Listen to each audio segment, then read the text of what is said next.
이전에 성경 어떻게 읽을 것인가, 그 본문으로도 이 말씀을 동일하게 여러분들에게 전했었는데요, 아직 할 이야기가 더 남아 있습니다. 그래서 이 말씀을 가지고 여러분들과 함께 오늘 하나님이 주신 우리의 성경의 그 귀중함에 대해서, 또 특별히 구약에 대해서, 하나님의 계시의 말씀인 구약에 대해서 오늘 그런 제목을 가지고 여러분들과 함께 이 본문을 또 중심으로 해서 함께 은혜를 또 나누고 하나님이 주시는 생각들을 또 나눠보는 그런 시간을 갖도록 하겠습니다. 오늘 말씀의 제목은 하나님의 계시, 구약이라는 그런 제목이에요.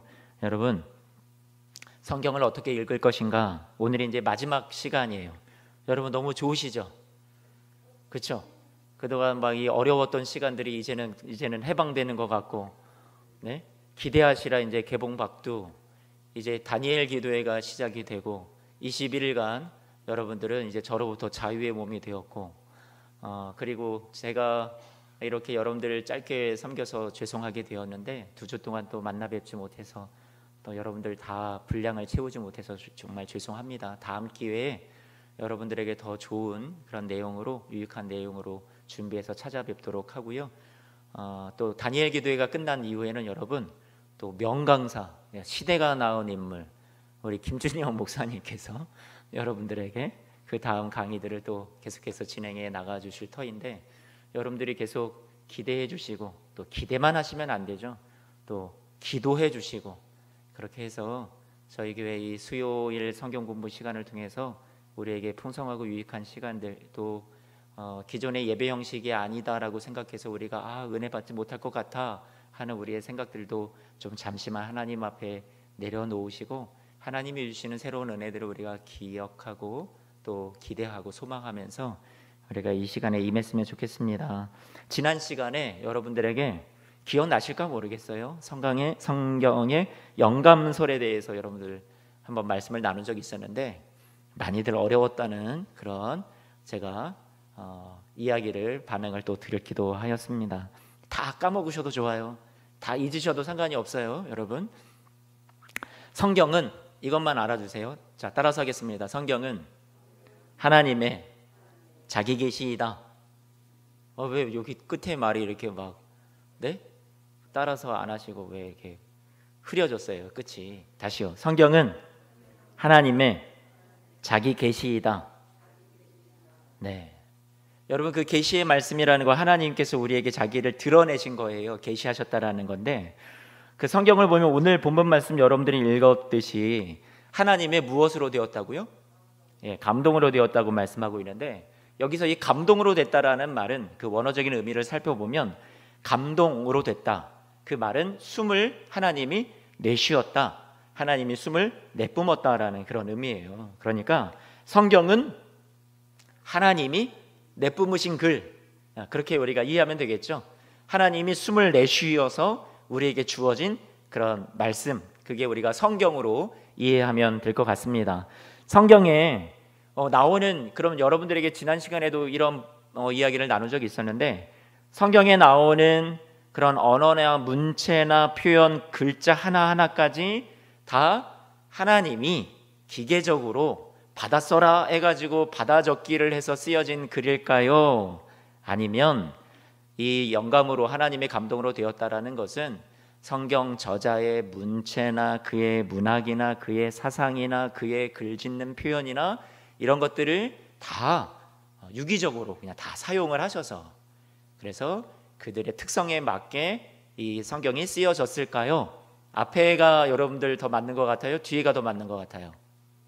그렇죠, 후자가 좀 더 맞는 거예요. 그래서 기계적으로 받아쓰기 했다, 한 글자도 토시도 하나 틀리지 않게 그렇게 영감되었다라는 것에 우리가 집중하기보다, 그런 것을 말하려고 하는 것이 아니라 오늘 본문 말씀이 여러분들에게 이야기해 주는 것도, 성경이 하나님의 감동으로 되었다라는 것은 하나님께서 우리에게 전해 주시고자 하시는 그 교훈과 우리를 온전한 사람으로 만들어가는 것에 있어서 성경은 온전하다, 그것을 우리에게 가르쳐 주는 것이 오늘 저와 여러분들이 읽었던 디모데후서 3장의 말씀이라는 거예요. 자, 한번 여러분 성경을 다시 한번 보세요. 15절 말씀을 보면 모든 성경은 하나님의 감동으로 된 것으로, 그 다음 구절이에요. 16절 말씀 죄송해요. 모든 성경은 하나님의 감동으로 된 것으로, 그 다음에 어떤 말이 나오나 한번 보세요. 바울이 뭐라고 그랬어요?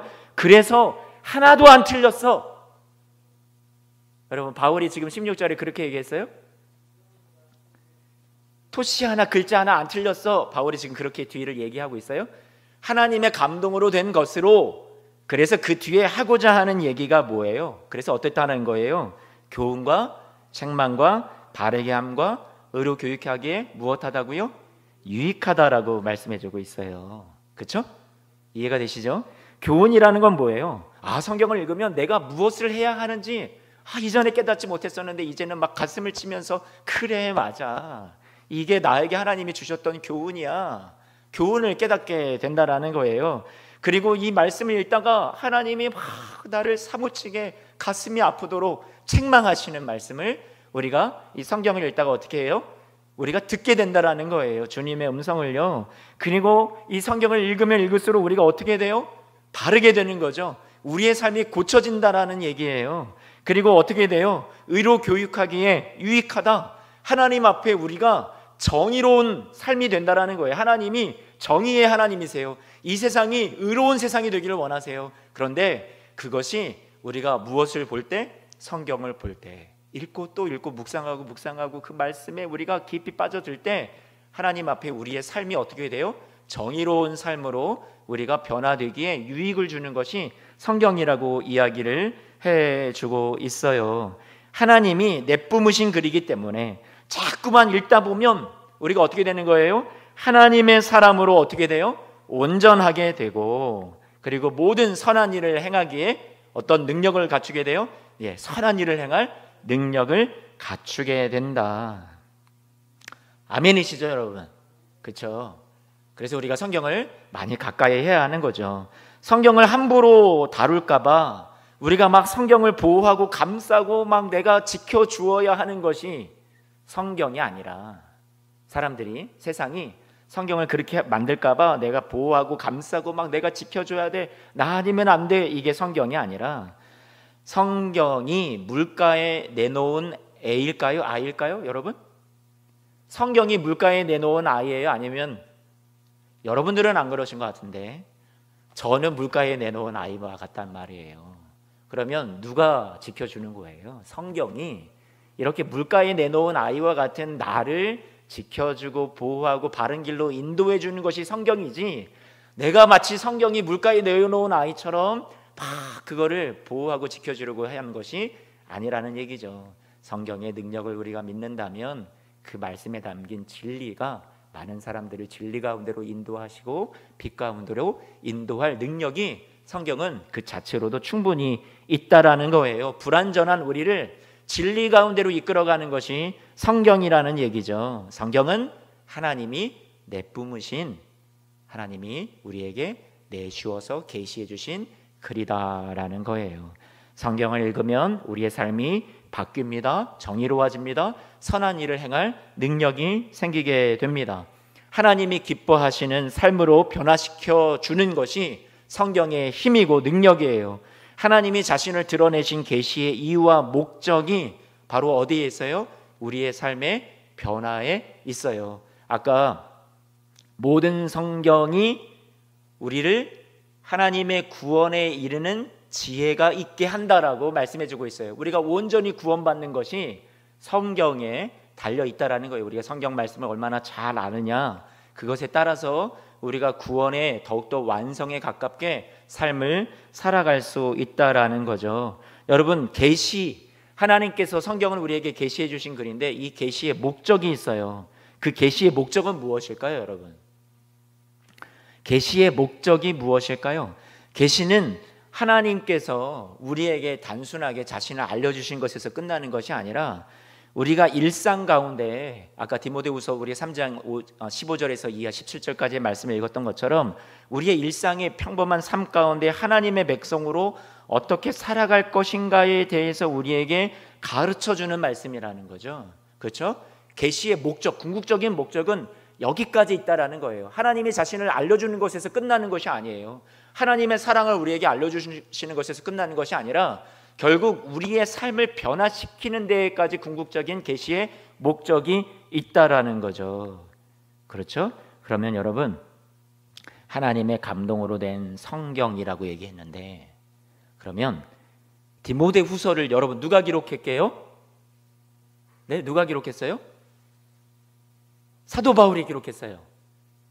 여러분, 디모데후서를 누가 기록했다고요? 사도 바울이 기록했어요. 꿀먹은 벙어리가 되시면 안 돼요, 여러분. 자, 디모데후서는 사도 바울이 기록했어요. 그러면 사도 바울 당시에 이 말씀을, 이 편지를 기록을 했는데, 이때 모든 성경은 했을 때 그 성경은 여러분 어떤 성경이 있었을까요?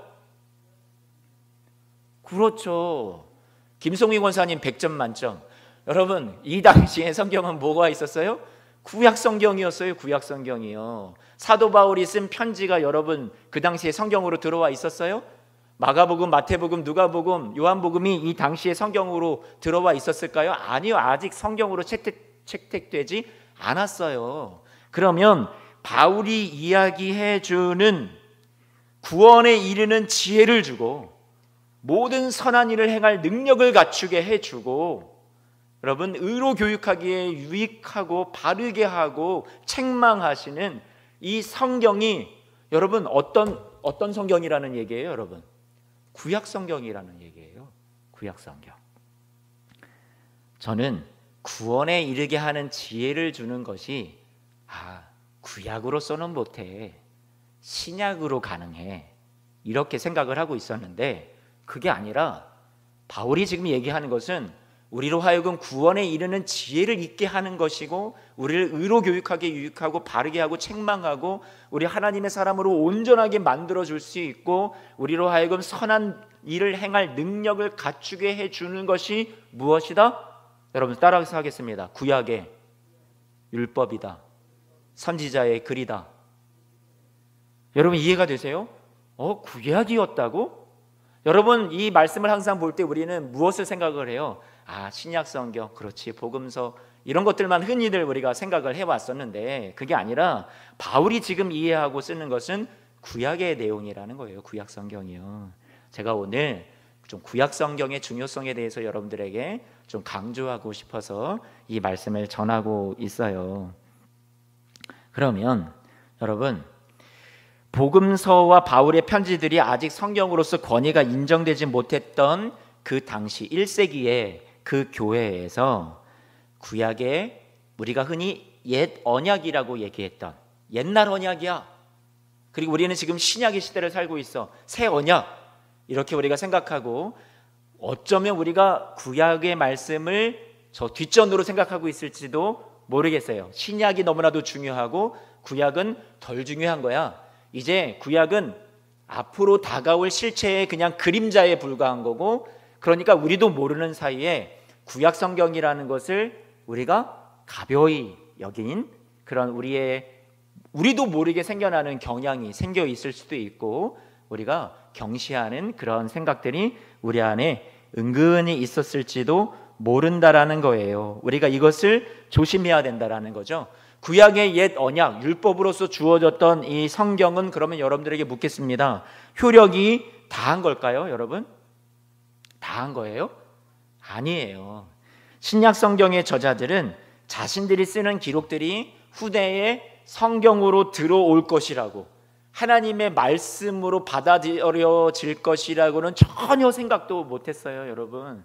그런데 당시에 생각하지도 못했었는데 이 당시에 신약의 이 문서들이 쓰여졌다라는 것은 구약이라는 성경을 기본으로 해서, 신약의 바울의 편지도 그리고 요한도 구약의 성경을 기본으로 해서 예수님의 삶을 생각을 하고 그것을 구약의 성경을 토대로 해서 예수님의 삶을 재해석해서 써내려가고, 교회의 실질적인 상황과 어려움과 문제가 닥쳐 있는데 그 교회의 실질적인 문제와 상황을 다룬 글이 대부분의 바울의 서신들이고, 여러분 그런 글의 내용들이라는 거예요. 신약에 다루는 내용들이 구약에 있는 그 방대한 모든 신앙의 문제를 다 신약 성경이 다루고 있을까요? 못 다룰까요? 여러분, 못 다뤄요. 제가 신약 성경을 깎아내리려고 하는 게 아니에요, 여러분. 구약에 있는 그 방대한 하나님의 계시의 말씀을 신약 성경이 그 모든 것들을 다 오밀조밀하게 다 포함시켜 놓았냐? 하나님의 계시의 말씀을. 아니요, 그렇지는 못했다라는 거예요. 신약이 있고 구약이 있어서 서로 온전한 조화를 이루면서 더 빛나고 완성되는 것이 우리에게 성경인데, 제가 말씀드리고 강조하는 것은 구약을 우리가 무시해서는 안 된다라는 것을 여러분들에게 말씀드리고 싶어요. 옛날의 언약. 여러분, 구약이라는 말은 여러분 올드 테스터먼트라는 말을 쓰는데, 그 말은 무슨 말이냐면 옛 언약이라는 말이죠. 옛날 언약. 신약이라는 거, 신약 성경은 무슨 말이에요? 새로운 언약. 우리가 이렇게 얘기를 하잖아요. 그러면 옛날 언약이라고 한다면 아유, 지나간 구시대 옛날 거, 우리가 이렇게 생각을 해버리면 안 되고, 우리가 이런 표현도 요즘에는 쓰고 있어요. 첫 번째 언약이다. 옛 언약하니까 자꾸만 이렇게 우리도 모르는 사이에 부정적으로 그건 옛날 거야, 지금 신약이 최고야, 예수 그리스도 안에 모든 답이 있어 해가지고 우리가 구약을 잘 안 읽기도 하고 어렵다고 덮어두기도 하고 복음서나 다른 신약의 말씀들만을 더 선호하는 경향이 있는데, 그래서는 안 된다라는 걸 여러분들에게 말씀드리고 싶어요. 구약과 신약의 관계를 설명을 할 때 곧잘 사용되는 표현이 있는데, 그것이 여러분 뭐냐면 율법과 복음이라는 말. 여러분 많이 여러분들이 들었잖아요. 그런데 그러면 구약은 율법이고 신약은 뭐라고 해요? 복음이라고 해요. 그러면 율법은 여러분 나쁜 거예요? 좋은 거예요? 율법은 나쁜 거예요? 좋은 거예요? 좋은 거예요, 여러분. 율법은 좋은 거예요. 그런데 사도 바울이 자꾸만 갈라디아서 말씀에도 그렇고 율법주의가 들어와서 사람들을 막 율법으로 뭐 할례를 받아야 된다, 그러면 구원을 받지 않으면 구원을 받지 못한다 하는 율법주의, 지나치게 하나님이 주신 구약의 율법에 대해서 잘못 해석해서 율법을 의무적으로 지금도 예수 그리스도의 온전한 성취 이후에도 그거를 다 고지고대로 문제대로 지켜야지만 구원을 받는다라고 강조하는 사람들이 있기 때문에, 바울이 율법의 부정적인 측면, 여러분 이해가 가세요? 율법 자체가 나쁜 게 아니라 그 율법주의를 강조하는 사람들로 인해서 생겨난 율법의 부정적인 측면을 얘기하다 보니까 율법이 나쁜 것처럼, 자꾸만 이제 성경의 바울의 표현들을 보면 율법이 마치 나쁜 것처럼 우리가 그렇게 생각되도록 만드는 게 있는데, 그렇지 않다라는 거예요. 율법 자체가 나쁜 것이 아니라, 율법이 없어져야 되는 것이 아니라, 율법은 너무나도 우리에게 유익하고 좋은 것인데, 율법이 갖고 있는 그러한 기능과 그런 우리가 오해할 수 있는 그런 여러 가지 여지가 남아 있기 때문에 율법의 부정적인 그런 영향력들에 대해서 사도 바울이 강조하면서 이런 율법주의에는 빠지지 말아라 하고 얘기를 해주고 있었던 거죠. 여러분, 구약을 대표하는 인물 중에 믿음으로 하나님 앞에 그 믿음을 인정받은 사람 누구예요? 퀴즈입니다. 네 글자. 누구예요? 아브라함이에요. 아브라함. 여러분 점점 어려워지시고 마스크 쓰시고 계시니까 제가 여러분들이 대답을 하시는 건지 아니면 저를 지금 따라오고 계신 건지 제가 잘 몰라서 여러분들에게 제가 자꾸 물을 거예요. 자꾸 묻더라도 그냥 이해해 주세요. 구약의 믿음의 대표 인물은 누구라고요? 그렇죠, 아브라함. 그럼 여러분들에게 묻습니다. 아브라함은 자신의 행위로 구원을 받았어요? 율법을 잘 지켜서 구원받았어요? 아니면 믿음으로 구원받았어요? 아브라함은 율법이 주어지기 이후의 사람이에요? 이전의 사람이에요? 율법은 언제 주어졌어요? 모세 때 주어졌어요? 그러면 모세보다 아브라함이 앞이게요? 뒤게요? 앞이에요. 그렇죠? 그러면 여러분 생각을 해보세요. 아브라함이 율법을 잘 지켜서 구원을 받았다고 성경이 얘기해요. 로마서 4장 말씀을 보면 믿음으로 아브라함이 하나님 앞에 의롭다 여김을 받았다라고 얘기를 해주고 있어요. 지금 말로 말하면 구원받았다는 얘기예요. 뭘로요? 믿음으로 구원받았다는 얘기예요. 그러니까 구약은 율법이라고 이해한다라는 것, 구약에서 여러분 무엇을 얘기하고 있냐면 은혜를 이야기하고 있다니까요. 율법으로 구원받는 것을 이야기하는 게 아니라 이미 아브라함의 구원을 통해서 우리에게 알려주는 것은 구약에 무엇이 있다? 은혜가 있다라는 것을 우리에게 알려주고 있다라는 거예요. 구약이든 신약이든 하나님의 은혜가 아니면 구원받을 수 없고, 은혜로 구원받은 이들에게도 율법의 완성을 이루는 삶을 살아야 하는 요구가 여전히 우리에게, 신약의 시대 성도들에게나 우리 구약 시대의 사람들에게나 다 남아 있었다라는 것을 말씀드리고 싶어요. 구약은 율법이라고, 구약은 율법이야, 옛날 거야, 그 지금 지키지 않아도 되는 거야 라고 우리가 그렇게 단정짓고 우리가 그렇게 무시해서는 안 된다라는 것을 말씀드리고 싶어요. 그러면 여러분, 아까 말씀드린 대로 구약을 그림자다, 신약은 실체다 해서 은영 중에 구약을 가볍게 여기고 소홀하게 다루는 그런 우리의 어떤 교회 안에서의 모습이 조금은 좀 사라졌으면 좋겠고요. 구약에서 하나님께서 주신 이 율법이라는 것을 복음 이전의 것으로만 생각을 해서 우리가 그것을 자꾸만 미루고 뒤로 한다라는 것은 옳지 않다라는 것을 말씀을 드리고 싶습니다. 이 구약 시대에 하나님께서 율법을 통해서 주셨던 이 계시의 말씀은, 이 계시의 말씀은 나라와 민족, 공동체에게 주신 하나님의 말씀이었어요.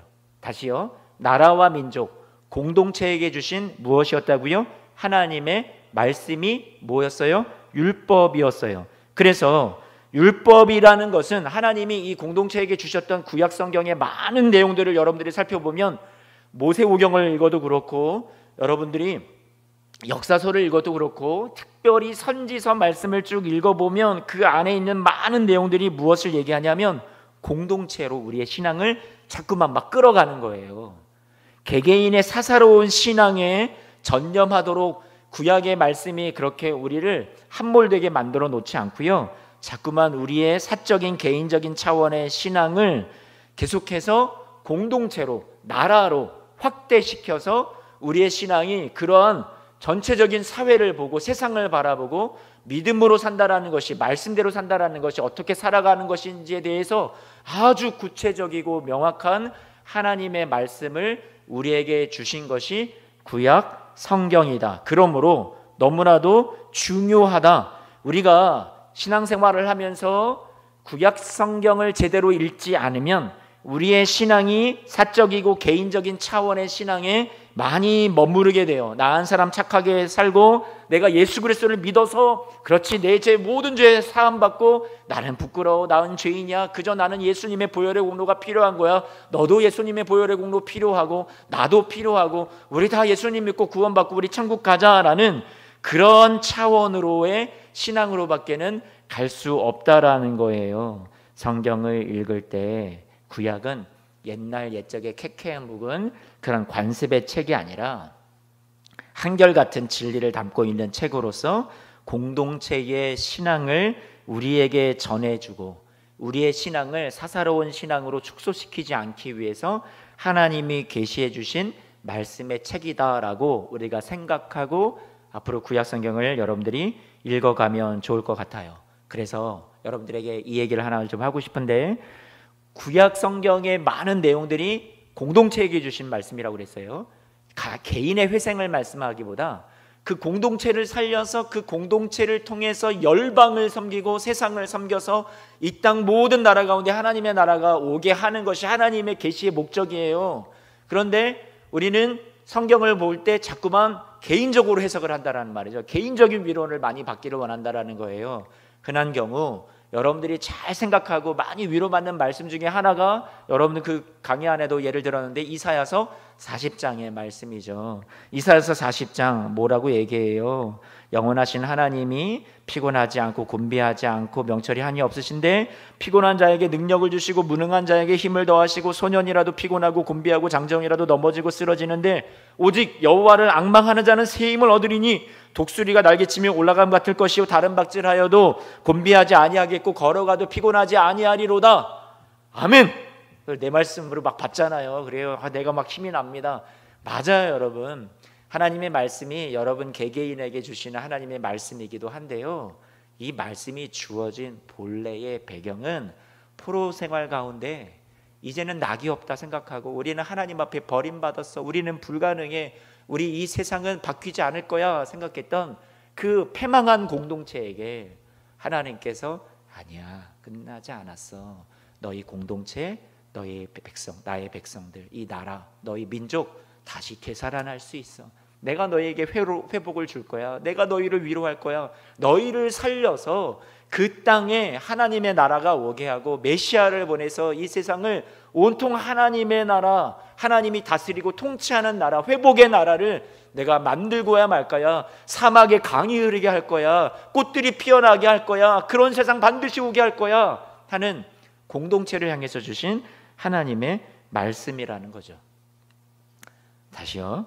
내면의 변화, 내면의 평화, 내 안에 주시는 그런 하나님께서 죄의 문제의 해결에 우리가 집중하고 예수 그리스도의 보혈의 은혜에 또 그 은혜로 말미암아 우리가 탕감받는 모든 것에 집중하다 보니 우리가 사회를 보지 않고 공동체를 잘 들여다보지 않고 우리가 전체 사회의 불의한 세상 속에서 내가 한 신앙인으로서 이 공동체를, 하나님이 나에게 주신 공동체를 향해 내가 어떻게 살아가야 하는가에 대한 부분들이 물론 신약 성경에도 매우 잘 나타나지만 구약 성경에 더욱더 방대하게 아주 자세하게 우리의 삶에 대해서 많이 다루고 있다는 것을 여러분들에게 말씀드리고 싶어요. 그래서 한국 교회가 앞으로 구약 성경도 많이 보고 강조되어야 된다라고 생각을 합니다. 그래서 신앙의 균형을 이루어야 된다.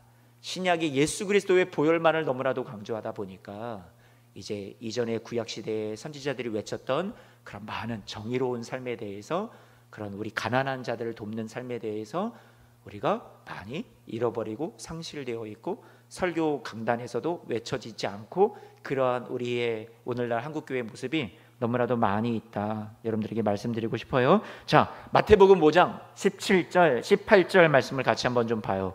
마태복음 5장 17절 18절 같이 한번 읽어보죠. 시작. 내가 율법이나 선지자를 폐하러 온 줄로 생각하지 말라. 폐하러 온 것이 아니요 완전하게 하려 왔다고요. 진실로 너희에게 이르노니 천지가 없어지기 전에는 율법의 1.1획도 결코 어떻게 돼요? 없어지지 아니하고 다 무엇한다고요? 이루리라. 자, 여러분 율법, 선지자 동그라미를 한번 쳐보시고, 여러분 율법과 선지자는 뭐예요? 구약성경 전체를 말하는 거예요. 네? 율법이라는 건 여러분 잘 아시는 대로 모세오경을 말하는 거겠고요. 선지자 그러면 여러분들이 잘 아시는 우리 구약성경에 나오는 그 수많은 선지서들을 생각을 하면 되겠죠. 그 당시에 구약성경 전체를 가리키는 그런 관용구, 관용 표현인데, 여러분 율법이나 선지자를 폐하러 오지 않았다. 예수님이 분명히 말씀해 주셨어요. 폐하러 온 게 아니라 무엇하게 하려 왔다고요? 완전하게 하려 함이라. 여러분 완전하게 하려 한다라는 말을 생각을 해보니까 어디가 좀 불완전한가? 모자란가? 그러니까 예수님이 완전하게 하려 왔다라고 얘기하시지, 여러분 그런 의미예요? 예수님이 말씀하신 거 그게 아니에요. 여기서 완전하게 거기다가 이렇게 쓰세요. 여러분 이루다, 성취하다. 무슨 말이에요? 부족한 것을 메우는 것이 아니라 구약에 약속되고 명령되었던 것이 이제는 이루어지고 성취되어서 실제 현실로 만들어냈다라는 의미죠. 누가요? 누가 그 일을 하셨다고요? 예수님이 하셨다라는 얘기예요. 예? 자, 율법이라는 것이 없어지고 폐해질 것이 아니고 모자라고 부족해서 신약이 와서 메워주어야 하는 것이 아니라, 그런 계시의 말씀이 아니라 무슨 말씀이라고요? 이미 주어진 약속인데 그 약속이 성취되어서 우리에게 현실로 실제로 이루어졌다의 개념이라고요. 여러분 이해가 되시죠? 구약이 없어지고서 옛날 것이 사라지고서 전혀 새로운 신약이라는 것이 와서 이제 구약의 약속은 이제는 필요 없어진 것이 아니라 구약에 약속되었던 것이 이제 실제화되고 현실화되기 위해서 예수님이 찾아와 주셨다라는 것을 우리에게 말씀해 주시는 거예요. 마태복음 5장 48절 말씀에 여러분 같이 한번 좀 읽어봐요. 그러므로 하늘에 계신 너희 아버지의 온전하심과 같이 너희도 온전하라. 마태복음 5장 말씀을 보면 22절 이하를 보면 여러분들이 어떤 내용을 볼 수 있냐면요, 여러분 저를 앞에를 보셔도 돼요. 이제 여기 안 보셔도 되고, 마태복음 5장 22절 이하를 보면 예수님이 구약의 율법에 이런 내용이 있지, 내가 너희한테 말하는데 여러분들 이렇게 해야 됩니다 라고 구약의 율법의 내용을 지금 시대에 맞춰서 재해석해 주시는 내용이 나와요. 마태복음 5장에 보면 그런 내용이 나와요. 그러면서 그 구약의 율법을 신약 시대에 맞춰서 예수님이 새로운 관점으로 이렇게 하는 거야, 내가 본래 뜻은 이런 거였어 라고 예수님이 말씀해 주시는데, 그 마지막에 결론으로 뭘 말씀하신 거예요? 그러므로 하늘에 계신 너희 아버지의 온전하심과 같이 너희도 무엇하라고요? 온전하라. 이 말은 구약의 율법을 재해석을 해 주시면서 너희가 구약의 율법을 다 버리라고 주어진 것이 아니라 이것은 본래 이런 뜻으로 주어졌으니까 이제 내가 너희에게 재해석해 준 대로 이런 의미로서의 율법을 이루어라, 성취해 다오. 그렇게 예수님께서 설교로 우리에게 말씀해 주신 것이 바로 48절의 결론이에요. 온전하여지라고요. 여기서 온전하여지라는 말이 무슨 말인지 아세요, 여러분? 아까 여러분들에게 말씀드렸던 마태복음 5장 18절 말씀에 이루리라라는 말, 그리고 완전하게 한다, 이 말과 동일한 말이에요. 그러니까 예수님이 우리에게 원하시는 것은 우리의 삶을 통해서 예수님이 구약에 가르쳐 주셨던 그 하나님의 율법의 말씀이 우리의 삶을 통해서 어떻게 되기를 원하는 거예요? 이루어지기를 원하는 거예요. 온전히 성취되기를 원하신다라는 거예요.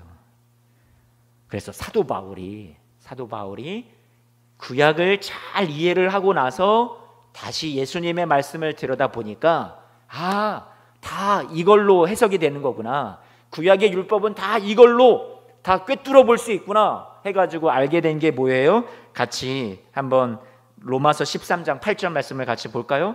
13장 8절 같이 보죠. 시작. 피차 사랑의 빛 외에는 아무에게든지 암의 빛도 지지 말라. 남을 사랑하는 자는 어떻다고요? 꿰뚫었던 거예요.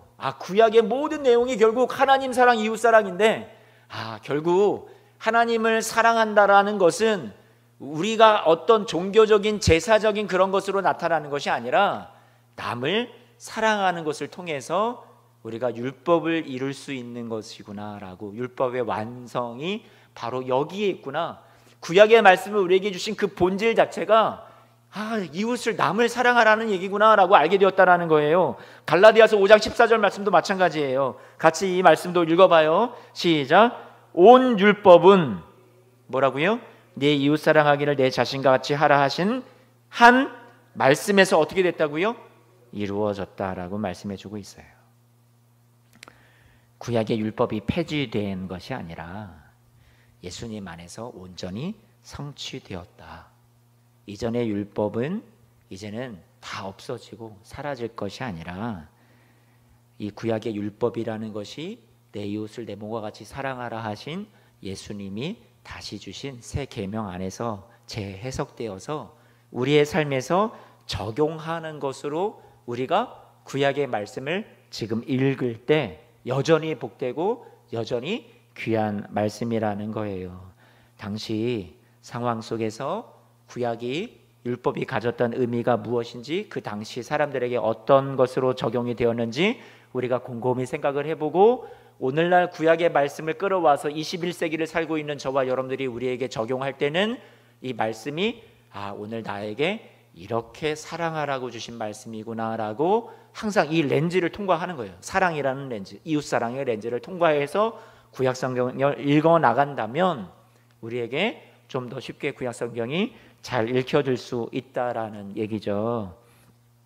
구약의 성취를 여러분들이 계속 이어가요. 스가랴서 9장 9절 말씀을 보면 예루살렘에 입성하실 때 나귀를 타신 예수님이 나와요. 그렇죠? 스가랴서 9장 9절에 미가서 5장 2절 말씀에 보면 앞으로 메시아가 올 것인데 베들레헴에서 나실 것을 얘기를 해요. 그리고 이사야서 7장 말씀에 임마누엘 동정녀의 몸을 통해서 이 땅에 메시아가 올 것에 대해서 예언을 해 주었는데 마리아를 통해서 이 내용들은 다 성취가 된 거예요. 그런데 여러분, 예수님이 이 세상에 오시는 것이 뭐 나귀를 타셨다, 아니면 베들레헴이라는 어떤 지명을 맞추었다, 구약의 예언이, 아니면 뭐 동정녀에게서 태어날 것을 맞추었다, 그래서 구약이 위대한 거예요? 구약의 예언이 너무나도 그래서 값진 거예요? 아니요. 구약의 예언이라는 것이 위대한 것은 여러분, 이 땅에 구약이라는 것이 어떠한 세상을 만들기 위해서 구약의 말씀을 주었고 그 말씀을 받는 사람들로 통해서 하나님이 아까 디모데후서 3장 15절 이하의 말씀을 주었던 것처럼 어떻게 해요? 의로 교육하기에 유익하고 모든 하나님의 사람으로 온전하게 만들고 선한 일을 행할 능력을 갖추게 하기 위해서 구약의 율법의 말씀을 주신 것이라고 말씀을 드렸어요. 그렇죠? 그것이 중요하다라는 거예요. 삶의 변화, 삶의 예배가 중요하다라는 거예요. 예수님께서 오셔서 구약을 성취하기 위해 내가 이 땅에 왔다라고 직접 밝히신 구절이 있죠. 여러분, 직접 밝히신 구절이 어디에 있어요? 누가복음 4장 말씀에 있어요.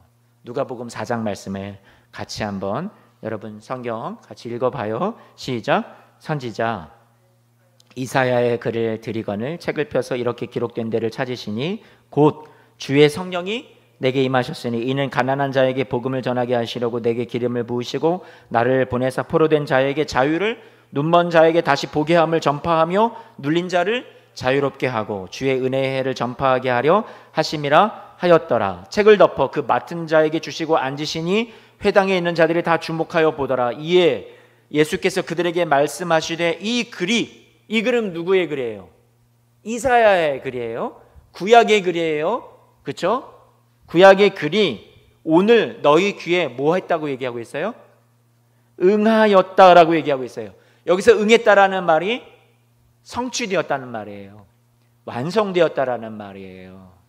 예수님을 통해서 선지자 구약의 글이 어떻게 되었다고요? 성취되었다, 완성되었다라고 지금 예수님께서 직접 자신이 이 땅에 오신 이유를 밝히고 계세요.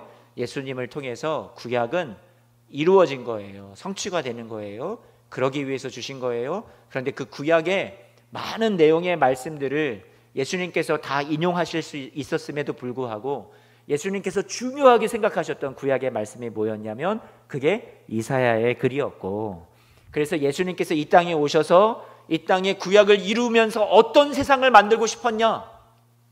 그 예수님이 정말로 만들고 싶으셨던 세상이 뭐예요? 따라서 하겠습니다. 가난한 자에게 복음을, 포로된 자에게 자유를. 여러분, 예수님이 이 얘기를 하실 때를 한번 생각을 해봐요. 가난한 자에게 복음을, 그러면 예수님께서 말씀하셨을 때 이 가난한 자들은 누구를 말할까요? 구약 성경에 나오는 수많은 가난한 이들, 사회적 약자들, 소외된 자들, 그들을 향한 하나님의 마음이 구약 성경을 내내 살펴보면 선지자의 글도 그렇고 다 무슨 내용이 많냐면 가슴 너무 아파하시는 이야기들이 나와요. 그들을 향한 불붙는 사랑을 말씀하세요. 가난하고 힘없는 사람들에 대해서. 근데 예수님께서 이 세상에 오셔서 그 구약 시대로부터 꿈꾸어왔던 그 세상을 내가 이 땅에 이루기 위해서 하나님이 꿈꾸셨던 그 세상을, 구약 시대의 율법의 백성들이 그 율법을 주어졌음에도 불구하고 그 율법대로 따르면 그런 세상을 만들 수 있었음에도 불구하고 그 하나님의 율법의 말씀을 저버리고 세상으로 가고 우상을 섬기고 자기의 욕심에 빠져서 그런 세상을 만들어주지 않았던 이 세상인데 예수님이 오셔서 그런 세상을 내가 만들기 위해서 왔다라고 얘기를 하시는 거예요. 포로된 자에게 뭘 줘요? 자유를 준대요. 포로된 자에게 자유를 준다라는 것은 레위기 25장에 보면 여러분 어떤 내용이 나오냐면 희년이라는 것이 나와요. 희년. 50년마다 사람이 내가 빚을 져요, 가난해져요. 그럼 어떻게 해요? 땅을 팔아요. 땅을 팔았는데 땅 파는 것으로도 해결이 안 되면 어떻게 해요? 자신의 몸을 팔아서 종이 되어 버려요. 그런데 그래도 이게 이 생활고가 만만치 않죠. 근데 하나님께서 이 가난한 사람들을 위한 하나님의 대책이 무엇이냐면 보호장치를 마련해 두시죠. 그것이 뭐였어요? 50년마다 찾아오는 희년이었어요. 땅도 돌려주고 소유를 다 본래 주인에게 돌려주는 것이 희년 제도였단 말이에요. 그럼 이때는 어떻게 되는 거예요? 모든 게 다 리셋되는 거예요. 다시 재정렬되는 거예요. 가난했던 사람이 다시 평등하게 그 부를 똑같이 나눠 가질 수 있게 되는 때를 하나님이 장치로 마련해 주셨던 거죠. 근데 예수님께서 오셔서 얘기하시는 것이 구약에 내가 성취를 이루기 위해서 왔는데 예수님이 꿈꾸시는 세상이 무엇이었냐? 바로 이런 세상을 예수님께서 만들기를 원하셨다라는 거예요. 가난한 자에게 복음을, 포로된 자에게. 이것은 매인 자들을 말하는 거예요. 돈의 값에 의해서 매여 있는 자들을 말하는 거예요. 그리고 예수님이 말씀하신 영적인 의미에는 죄의 종로로 타고 매여 있는 우리의 모든 죄인들을 말씀하고 있는 거예요. 예수님께서 구약을 성취하셨다라는 것은요, 단순한 지명과 어떤 동물을 타실지를 맞추는 것에 무게가 있는 것이 아니라 예수님 안에서 구약의 그 오랫동안 꿈꾸어왔던 선지자들의 글과 다가올 세상에 하나님의 나라가 현실이 되고 일상이 되는 것을 이루고 성취하고 완성하시기 위해서 예수님이 이 땅에 오셨다라는 거예요. 예수님이 오셔서 전혀 새로운 것을 말씀하신 것이 아니라 그동안 줄기차게 구약에서 선포하고 외치고 강조해 왔던 새로운 세상, 변화되는 세상, 사람들의 변화되는 모습을 통해서 공동체를 통해서 온 세상을 하나님의 나라로 만들고 완전한 천국으로 만들어가기를 원하셨던 그 하나님의 꿈과 소원이 누구를 통해서요? 예수님을 통해서 이제는 성취되게 하시려고 예수님이 오셨다라고 얘기하고 있어요. 이사야가 꿈꾸었던 세상이 어떤 세상이었냐면요, 이사야서 2장을 보면 여러분 그 안에 나와 있지 않은데 그냥 설명만 들어보세요. 칼이 보습으로 바뀐대요. 이사야가 그런 세상을 꿈꿨단 말이에요. 구약 성경에 꿈꾸고 있는 세상이에요. 선지자가 이리와 어린 양이 뛰노는 세상이에요. 이사야서 11장 말씀에 나와요. 그런데 여러분, 과연 예수님 안에서 이루어졌어요? 여러분들에게 묻는 거예요. 이루어졌어요? 허황돼 보여요? 비현실적이어 보여요? 그렇지 않아요? 오늘날 지금 우리가 예수님을 믿는 시대를 살아가고 있어요, 여러분. 그렇죠? 우리가 지금 예수님을 믿잖아요. 그러면 예수님이 오셔서 성취하셨다며, 예수님이 오셔서 이것을 현실화되게 하셨다며. 그런데 왜 우리가 사는 세상은 이런 건데? 여러분, 의문이 생기는 거 아니에요? 당연한 거죠, 여러분. 아직도 그런데 왜 세상은 이렇습니까? 예수님이 오셔서 십자가를 통해서 분명히 보여주셨어요.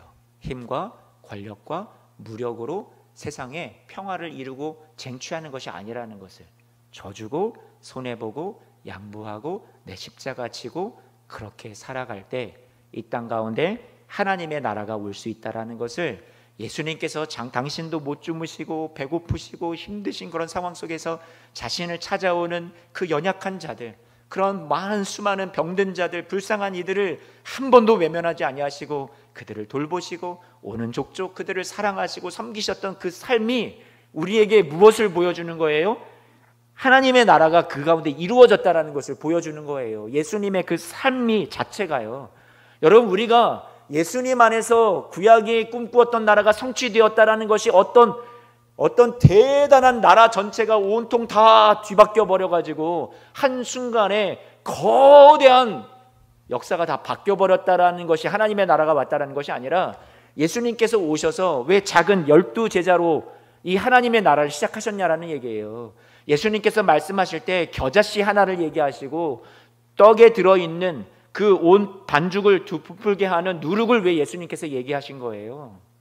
예수님께서 보여주신 삶을 우리에게 뭐라고 얘기하세요? 너희도 나를, 자기 십자가를 지고 나를 따르라라고 말씀하신 거예요. 우리의 삶은요, 예수님이 걸어가셨던 그 길을 보고, 그 삶을 보고, 우리도 작은 삶에서, 내 주위에서, 내 가정에서, 내 이웃 안에서, 교회 공동체 안에서 작지만 예수님이 보여주신 것이 온 우주적으로, 전 세계적으로 예수님이 모든 병자들을 다 고쳐주셨어요? 아니요, 예수님도 그렇게 하지 못하셨어요. 모든 아픈 사람들을 예수님이 다 찾아가셔서 다 위로해 주셨어요? 온 세상에 있는 사람들, 아니요, 예수님도 그렇게는 못하셨어요. 예수님도 그 가난한 동네 갈릴리에 가서 갈릴리의 병자들만 만나셨을 뿐이에요. 그들을 고쳐주셨어요. 그들을 위로하셨어요. 그런데 거기에 하나님의 나라가 임했다라고 얘기하신 거예요.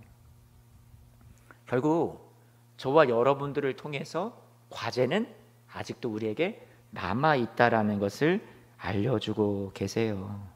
예수님이 이 구약부터 꿈꿔왔던 것을 성취하신 주님이 되셨듯이 오늘 저와 여러분들에게 어깨에 무엇이 있다? 거룩한 사명이 있다라는 것을, 이 구약의 말씀을 또 신약의 말씀을 우리를 통해서 이 땅 가운데 이루고 성취하기를 원하시는 그런 하나님의 뜻이 우리에게 있다라는 것을 말씀해 주십니다. 큰 일을 생각하기 이전에 우리에게 주어진 하루를 진리를 따라 한 걸음씩 나아가는 것, 그것이 오늘 저와 여러분들이 이 땅에 예수님이 오게 한 하나님의 나라, 예수님이 이루어 주신 성취, 말씀의 성취, 율법의 성취를 우리를 통해서도 지금도 계속 진행되고 있는 성취의 일부분이고 과정이라는 거예요. 그래서 100% 완전한 하나님의 나라가 예수님의 재림 때에 올 수 있게 되겠죠. 성경 자체에 하나님의 말씀이 우리에게 주시는 것이 바로 이러한 삶의 변화, 우리의 삶의 변화, 세상의 변화, 하나님 나라의 이 땅의 도래를 하나님이 꿈꾸고 계세요. 여러분, 따라서 하겠습니다. 하나님의 계시의 목적은 구속이다. 여러분들에게 또 다른 하나의 명제를 냈어요. 하나님의 계시의 목적은 구속이라는 거예요. 여러분, 구속받는다. 여러분, 구속받는다라는 게 뭐예요? 하나님이 우리에게 말씀을 주셨어요. 근데 이 말씀은 여러분, 우리를 구속하기 위해서 주신 거예요. 그런데 구속이라는 말은 여러분, 신약 성경에서 생겨난 말이 아니라 이미 구약 때부터 우리에게 주어진 개념이라는 말이에요. 그러면 구약 성경에 구속받는다라는 것에 대해서 어디에서 얘기를 해주고 있냐면, 첫 번째, 죄로 인해 하나님과의 단절된 관계가 있는데, 레위기 1장 같은 말씀을 보면 우리가 하나님 앞에 무엇을 드리냐면 제사를 드리는 그런 내용들이 레위기 말씀부터 쭉 이어져 나오고 있잖아요. 그러니까 하나님 앞에 우리가 희생 제사를 드려서 그 흘려진 짐승의 피를 통해 다시 회복되는 것, 죄에 팔렸던 우리를 대신해서 짐승의 피가 대신 값으로 치러지고 드려졌을 때 하나님이 우리를 죄로부터 다시 사오셔서 우리를 어떻게 해주시는 거예요? 자유케 해주시는 것이 여러분 첫 번째 구속의 개념이다. 구약에서 말하는 구속의 개념이에요. 여러분, 짐승의 피로 우리의 죄를 다시 되사오셔서 우리로 죄로부터 상관없게 하는 것이 구속의 개념 첫 번째. 두 번째 개념은 아까 희년을 말씀드렸는데, 레위기 25장에 나와 있는 것처럼 어떤 종들에게 자유가 주어지고 땅이 저당 잡혔던 사람들이 다시 돌려받는데, 아까 여러분들에게 말씀드린 것처럼 가난해지면 땅을 팔고 이제 땅으로도 안 되면 몸이 팔려 종이 되는데, 가까운 친족 중에서 그 자신의 이 가까운 가족을 살리기 위해서 몸값을 대신 치러지고 다시 돈을 다 값을 지불해 주어서 그 사람을 되사와서 온전히 자유케 해주는 것, 여러분 그게 뭐예요? 무르기라는 거예요. 보아스와 룻을 여러분 통해서 알듯이 여러분 이것들이 바로 무르기라는 거고 구속이라는 개념이에요. 이게 구속이에요. 값을 치르고 되사오는 것이 구속이라는 말이에요. 그래서 이것이 구약의 개념이 신약에 와가지고요, 예수님을 통해서 우리에게 이루어진 거죠. 그래서 예수님의 피로 말미암는 구속, 그리고 예수님이 우리를 죄로부터 해방시키기 위해서 대가를 지불하시고 피값을 주고 우리를 되사오셔서 우리를 죄악과 사망과 더 이상 상관없는 자로 만들어주신 구속, 그것이 누구 안에서 이루어졌다고요? 예수님 안에서 이루어졌다라고요.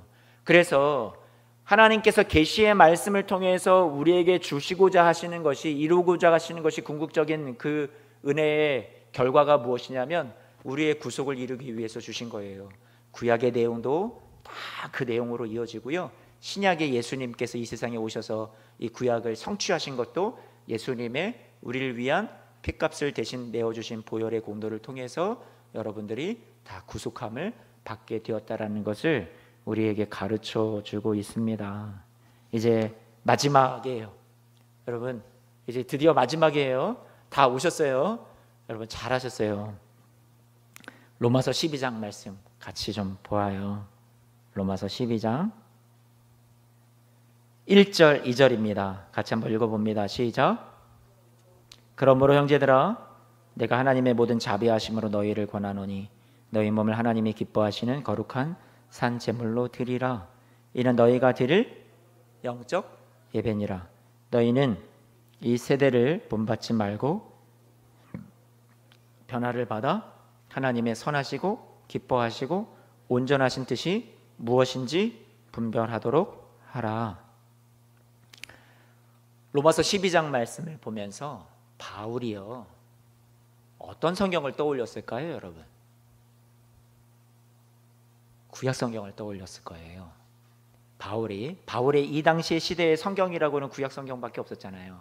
근데 이 로마서 12장 1절 2절 말씀을 쭉 기록을 할 때 바울이 머릿속에 떠올렸던 것은 아까 말씀드린 대로 레위기의 희생 제사를 떠올렸을 거예요. 그래서 제가 지금 왜 이런 얘기를 하고 있냐면, 신약의 많은 내용들이 다 무엇을 기반으로 한다? 구약을 기반으로 한다라는 거예요. 구약을 떼놓고는 생각을 할 수가 없는 거예요. 구약이 다 기본으로 깔려 있어요. 자, 그래서 바울이 레위기 1장 말씀을 보고 생각을 해봤어요. 근데 레위기 1장 말씀을 보면 번제라는 것이 있는데, 그 번제가 하나님 앞에 이 동물을 잡아가지고 다 불태워서 온전히 다 연납을 하는 것이 번제라고 생각을 했는데, 그것을 묵상하라고 생각을 하다가 로마서 12장 말씀을 생각을 하면서 너희 몸을 내가 권하는데 하나님이 기뻐하는 거룩한 무엇으로 드려라? 산 제물로 드려라. 이는 너희가 드릴 영적 예배다라고 얘기를 하는 거죠. 바울이 우리에게 얘기하고자 하는 것은 무엇이었냐면, 우리의 삶의 예배를 하나님 앞에 드려야 된다. 구약시대에 하나님 앞에 이렇게 드렸던 이 번제의 의미가 단순히 문자적인 차원에서 우리가 드리는 어떤 불태워서만 드리는 제사적인 것만 하나님이 받으시는 것이 아니라 어떤 것을 말하는 거예요?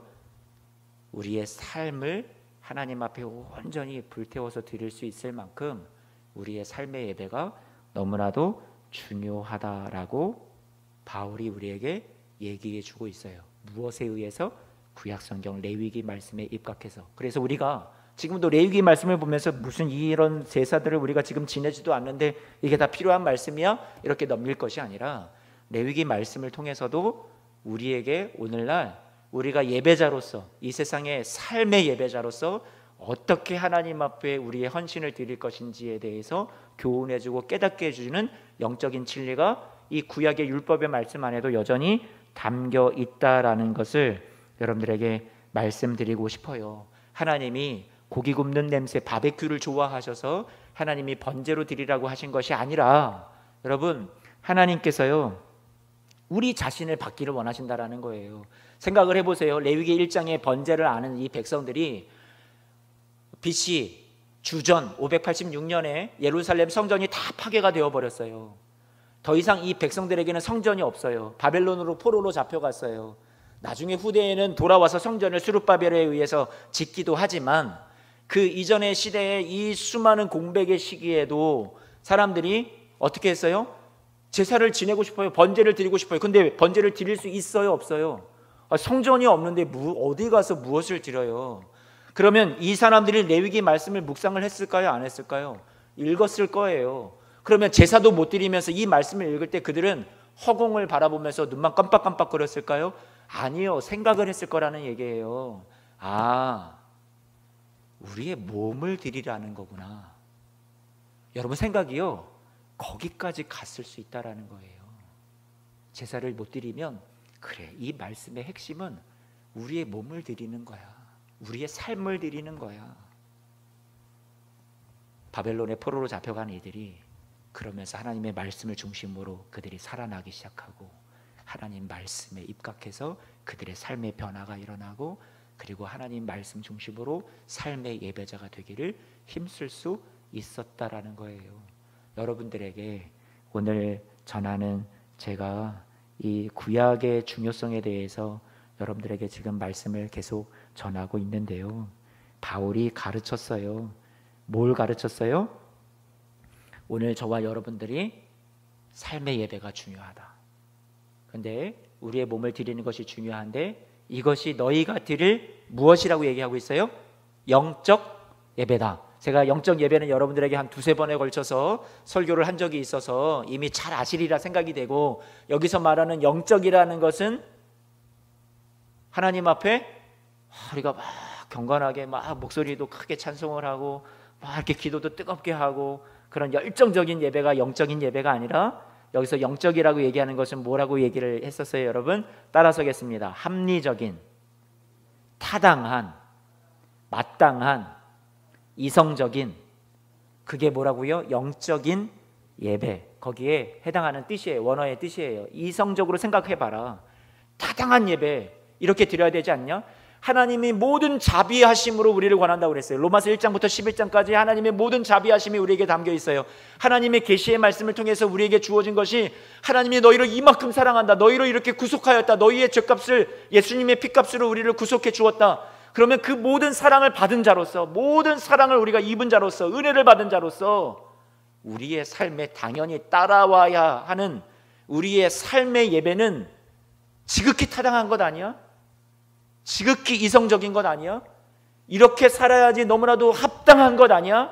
하고 12장부터 우리 끝까지, 인사말 이전까지 계속 우리의 삶의 예배에 대해서 구체적으로 하나하나 다 다루고 있는 것이 로마서 12장 이하의 말씀이라고 여러분들에게 얘기를 여러 번 나누어 드렸었어요. 여러분 묻겠습니다.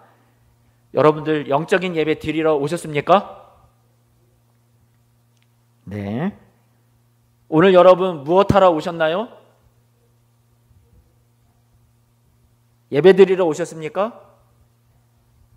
초대교회 성도들이, 제 말씀 정리하는 거예요. 초대교회 성도들에게 주일날, 수요일날 그 모임에, 교회로 가는 이들에게 딱 붙잡고 인터뷰하고 이제 물어보는 거예요. 지금 무엇하러 가십니까? 물어보면 그 사람들이 여러분 뭐라고 대답을 했을 것 같아요? 예배하러 갑니다.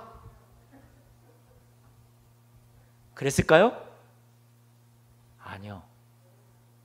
모이러 갑니다. 모임하러 갑니다. 떡 먹고 교제하러 갑니다. 여러분 이상하세요? 이상하세요? 아니요. 그랬어요, 여러분. 그게 그 당시의 교회의 모습이었어요. 하나님 앞에 내가 하나님만 바라보고 뜨겁게 하나님 찬양하고 막 뜨겁게 기도하고, 하나님, 내가 정말로 하나님만으로 내가 살겠습니다 하면서 예배하러 가겠습니다 하고 갔던 게 아니라, 그것도 중요한 신앙의 모습인데 그게 아니라 모임하러 갑니다. 그리운 얼굴들 만나러 갑니다. 그동안 어떻게 지냈는지 안부 물으러 갑니다. 교제하고 떡 먹으러 갑니다. 음식 먹으러 갑니다. 성찬하러 갑니다. 그게 뭐였다고요? 그 당시 성도들의 목적이었어요. 여러분 단 한 명도 예배드리러 간다라고 말하지 않았을 거라는 얘기예요. 기도와 권면과 떡을 떼고 나누는 교제가 있었던 거예요. 봐서 요즘 어떻게 지내? 그러면 나 이렇게 지내. 같이 가슴으로 공감해주고 같이 기도해주고, 그래 너 잘할 수 있어, 우리가 같이 기도해 주잖아 하고 막 격려해주고, 같이 음식을 나누면서 이거 하나 떡 하나 더 먹어 하고 막 서로 힘을 주는 그러한 모임에 간다라고 생각하고 갔단 말이에요.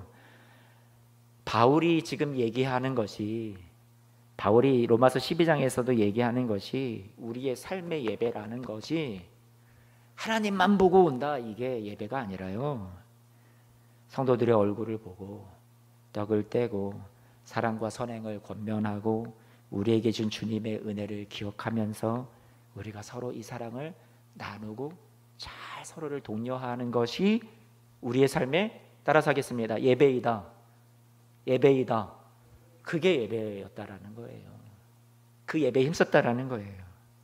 자, 그래서 오늘 제가 여러분 그동안 막 2주 동안 안 하고 그래서 오늘 좀 마음 잡고 길게 하겠다고 했는데 여러분들에게 오늘 긴 시간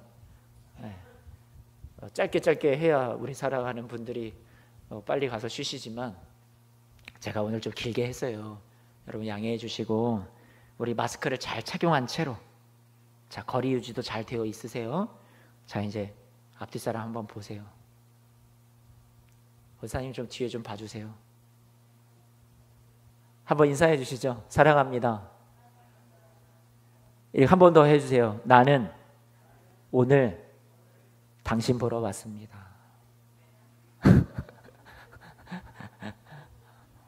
쑥스러우세요? 제가 이제 앞으로 다니엘 기도회가 시작이 되고 또 앞으로 이 모임이 우리에게 어떤 모임으로 바꾸어 나가야겠냐면 코로나라고 해서 우리가 그냥 앞만 보다가 지금 다 여러분 저만 보고 있잖아요. 그렇죠?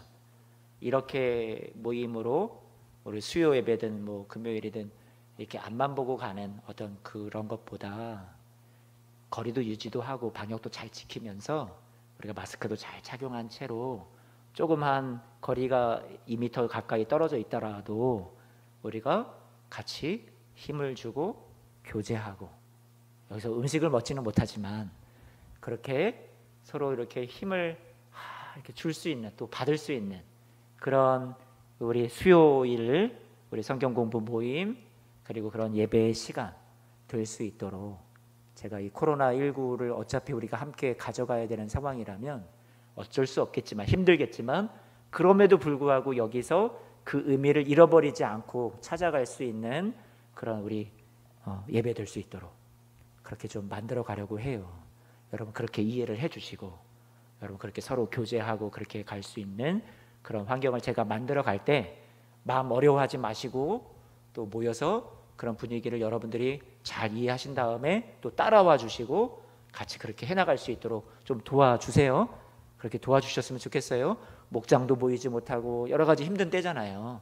그러니까 이제 수요일 날도 와서 그냥 막 이렇게 앞만 보다가 그냥 잘 가 하고 다 헤어지는 게 아니라 그래도 왔으면 우리 같이 서로도 위해서 기도도 해주고 안부도 묻고 그런 시간을 좀 갖기를 원합니다.